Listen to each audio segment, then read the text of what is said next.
to me, this is the single most exciting Thunder season in history.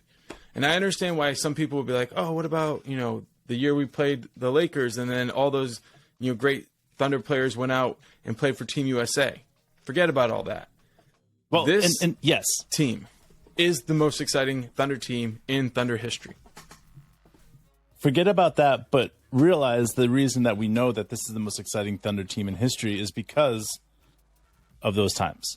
Because of what Stan Presti taught us. Because of what Stan Presti showed us. So he laid the foundation for us all those years ago as saying, I will do what it takes for getting a championship here. And now to us, it's like, yes, not everything is there and not everything is perfect right now. But to me, when I saw Coach D get pissed last night and he went crazy, and then his interview afterwards, and he's like, it was death by small razor blades, right? Paper cut, yeah. Death by cuts of razor blades. Like, I couldn't help but get excited, man. Because to me, like, watching Coach understand what it meant, that one play was like a 5-point turnaround.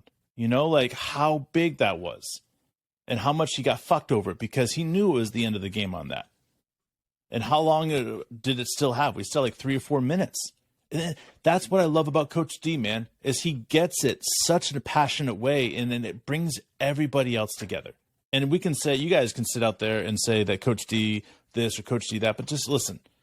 Coach D is elite, and you all are going to find out really quickly here, because when all the professionals start talking about how elite he is, you'll start realizing how lucky you are to have him on your team and coaching your team.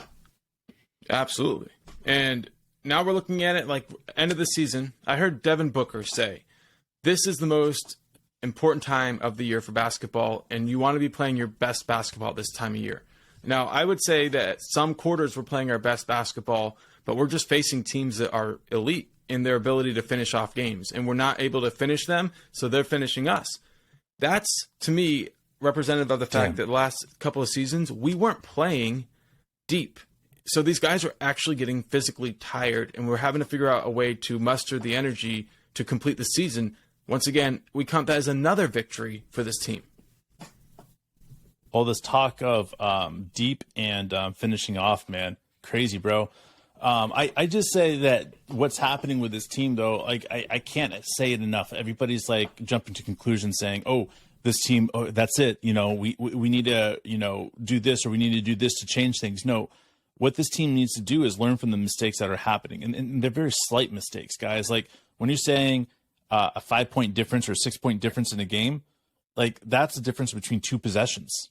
I mean, it really is. Like 2 possessions in any game, it could come down to 6 points. So I'm looking at this and I'm saying, like, what can this team do better to get to that point? Well, just like with every young team, you get to that point where, like, it's 6 points until you're beating the best of the best, right? The year before, it was 12 points. The year before, it was 15 points. So we're seeing the progression right in front of us now. So it's 6 points, right? So what is it going to be next year? No, it's going to be flipped next year. That's what's so great about this team, is that we've seen so much progression, so much improvement on this, is that there's no doubt in my mind is that you add blank into our lineup, and then you add blank into our bench role players, and Usman Jang plays harder, Kenny Hustle comes back, and then all of a sudden we're 15, 20 points better than we were last year, guys. What does 15 points, 20 points better for next year mean to this team? Like, that's what we're talking about. That's why this team is the most exciting team in Oklahoma City Thunder history. It's because they're showing you guys what they can do, not full strength. We're half a game and a half ahead of Dallas right now, and we have 2 games left. They have 3. They lose tonight, and we win tomorrow. It's over. They lose tonight. It's pretty much over at that point. But that's what's so crazy about this, man. Look, why is it that we're in the driver's seat right now of the season, and Oklahoma City Thunder media is acting like we don't have what it takes, we're not going to finish strong? Like, we've got a chance for this 10th spot. The Mavericks, who on paper are in win now mode, are behind us, hoping to pass us. Like, there's physically no way we can lose. Even if we don't make the playoffs, our pick gets better. The Mavericks lose their pick probably, and like everything goes good that way too. But it seems like, to me, you know what it seems like, Dave? The media has checked out.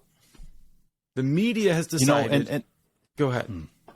No. You're right. The media has decided. They decided a long time ago that they didn't think this team was a playoff team. And now they're already looking at, well, like we say about the players, Cancun, bro. I got to be careful with this because I in the past when we've talked shit on other podcasts in Oklahoma City Thunder, We media, always lose followers, bro. We always lose followers, and I want to say this with all due respect is that there's a reason that we don't look towards the draft, that we don't look towards the future in the aspect of what our lineup will be and all this other stuff for next year. We don't do that is because it's disrespecting the players that are playing right now.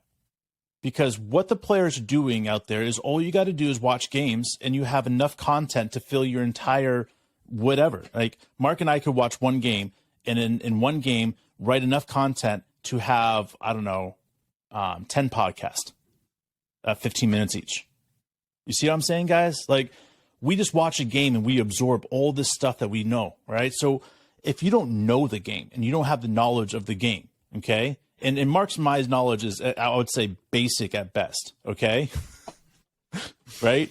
If you don't have that type, even a basic knowledge at best, then you sit on there and you sit and talk about the fucking draft.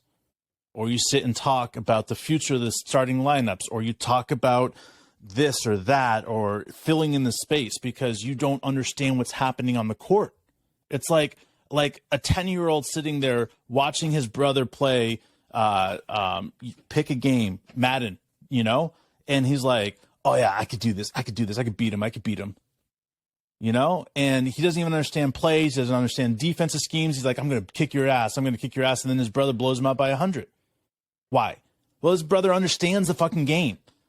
He knows what he has to do. He knows what type of defense he has to play. He knows all this other stuff. And that's what's so mind-boggling is that these guys get paid bukus of money. And they have crazy followings everywhere. And what do they bring? They bring embarrassment to the Thunder players because they're not willing to stand out there and tell everybody all the wonderful things these guys are doing. And that's what the Thunder players are doing. I mean, they're putting their balls on the wall. I guarantee you there is at least 3 guys that are injured, playing through injuries right now. Minor injuries, but they're still playing through them. And all of a sudden you have to sit and listen to all the podcasts and all the radio stations just give you shit because they're like, oh, there's another one. Let's go ahead and fold, guys. Let's go ahead and start looking towards the draft.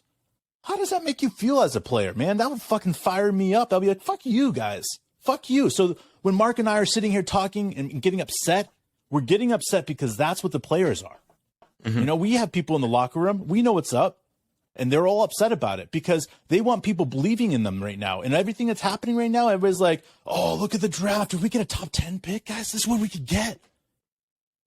And the players are like, we're fucking playing still, guys. What are you doing? Hanging on to that 10th seed, bro. We call it verbal diarrhea that feeds into the human centipede, right? And that's just keeps going. It's diarrhea into the next person's mouth, diarrhea into the next person's mouth. And it never goes anywhere, but they feel like they're keeping their publishers happy, right? So they're doing fine.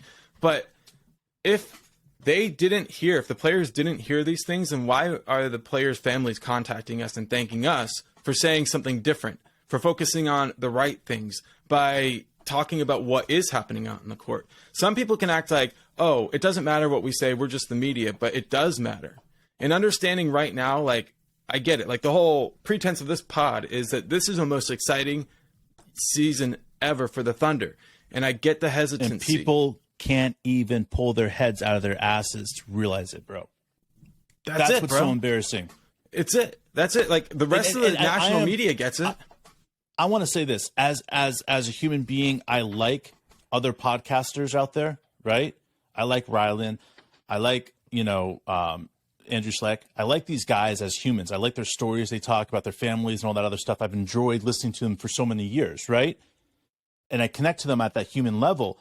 But I'm sorry, their knowledge of the game, Barry Trammell, their knowledge of the game is as if they literally stopped watching the game at 10 years old. And now all they do is sit there and read what Barry says and read what, Joe says and reads what all these other people are writing, and all they're doing is just regurgitating what they're hearing from those guys. And that's what gets me so frustrating, is because we have a spot We have a voice, guys, and all I want to do is use it for the positivity of these players in the organization. And I just feel like I'm running my head up against the wall sometimes because everybody's like, rebuild, strip them down, trade Shea, do this, do that. And it's like, you know, like just chill and let this team do what they can. Support them like we're supposed to. You know, like, what are we supposed to do as fans? Throw vegetables at them on the court or just cheer them when they're playing? Come on. Right. Look, it's about support. And Dave and I, when we first started out podcasting, we used to talk like this pretty regularly. But over the last few times, anytime Dave and I have an episode like this, I go ahead and delete it before we produce it because it becomes, we did one about Josh Giddey the other day. Right. And it's just like, we don't want to be and like in a spot where we're shitting on people and like using our platform to be negative. But if the people are going to be negative about the team, then we're going to stand up for the team, for the players, for the individuals that make up our organization. And yes, it's exciting to think about next year, getting Kenny back, getting Chet back, getting full strength, adding a player, all these different things. But we have 2 games left, right? I know. We're in the 10th spot. Entire offseason. I know. And that's what we want to focus on. I'm not fucking deleting this episode. You guys can give us thumbs down if you don't like it. No, you can tell us to fuck off. That's cool. But I want to throw something in positive. All right. All right. Let's do it. And we can talk about this for a few minutes and then we can end this podcast after that. But I want to talk about something positive that I've recognized. Okay. Lou Dort, guys. He has stepped up in a big way. Everybody was talking the major shit on Dort about this, about that. He should never open a shot, never shoot a shot. He read all that shit, guys. I know it. Yeah. And what has he done? He has stepped up in a major fucking way. He is doing whatever it takes. The offensive boards he's been getting is Kenny Hustle-esque, bro. And Kenny's elite in the NBA for it. Now Dort's doing it. Like, not just that, but the steals, the charges, they can't screen whoever Dort's guarding. They can't because he's going to get a charge on them. I'm telling you guys, Dort is the reason that this team is sitting where we're at right now. And it's crazy to me that we are sitting in a position that we are. And I love Josh Giddey. I love Shea. I love, J-Dub. I love all of these guys. But to me, you take Dort away from this, and you take the rhinoceros out of a zoo, man. Like, nobody's going to want to go see a zoo without no rhino. Lou Dort is that guy. And I love Chris, one of our daily listeners, man, one of my favorite dudes, right? He says that Lou Dort is the Jerome Bettis of the NBA. And if you guys don't know who the bus is, I had an opportunity to meet him in the 90s. What a huge dude. And I started thinking about that, the way that the bus played, right? And going downhill. And that's Lou Dort, bro. And if you think about the fact that we can find an NFL player that reminds us of a player that plays in the NBA, bro, that's so fucking unique. And not everybody wants to talk positive about Lou Dort because it doesn't fit into their narrative. So fuck them. This is what we got for you. That's it, baby. Lou Dort's the man. This is the best Thunder year ever. Next year is even better coming up. So get ready for it, guys, and enjoy this moment. 2 games left, okay? We got to beat the Jazz. We got to beat the Grizz, and we'll be just fine. We got the tiebreaker against the Mavs. Let's get it. Join us live for the next game here on YouTube. We love you guys. We will see you then.